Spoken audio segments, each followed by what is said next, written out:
অনন্ত আম্বানি ও তার ওয়াইফ রাধিকা আম্বানি আরও একবার তাদের ফ্যাশন স্টাইলের জন্য সোশ্যাল মিডিয়াতে ভাইরাল হয়েছেন। সম্প্রতি অনন্ত আম্বানি ও রাধিকা মার্চেন্ট গুজরাটের জামনগরে ক্লোজ ফ্রেন্ডের বিয়েতে উপস্থিত হয়েছিলেন। অনন্ত রাধিকার হাত ধরে বিয়ের অনুষ্ঠানে উপস্থিত হন। এই অনুষ্ঠানে রাধিকা সব্যসাচী মুখার্জি ডিজাইন করা একটি গর্জিয়াস মাল্টি কালারের শাড়ি পরেন। ভারী মেকআপের সাথে গলায় নেকলেস, কানে ইয়াররিংস, হাতে চুড়িতে রাধিকা তার লুক কমপ্লিট করেন। এই লুকে রাধিকাকে খুবই কিউট দেখাচ্ছে। অন্যদিকে অনন্ত আম্বানি নেভি ব্লু কুর্তা পাজামার সাথে ম্যাচিং জ্যাকেট পরেন। দুজনেই অত্যন্ত কনফিডেন্সের সাথে বিয়ের অনুষ্ঠানে উপস্থিত হন। রাধিকা ও অনন্তের হাসি মুখ ও গ্রেসফুল ড্রেস আপ দেখে ফ্রেন্ডসরা খুবই প্রশংসা করেছে। আবার কেউ রাধিকা অনন্ত জুটিকে সেরা কাপড় আখ্যা দিয়েছে।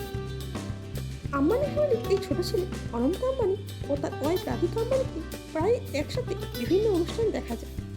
রাধিকা অনন্ত জুটি আপনাদের কেমন লাগে তা কমেন্ট করে অবশ্যই জানাবেন। Thanks for watching.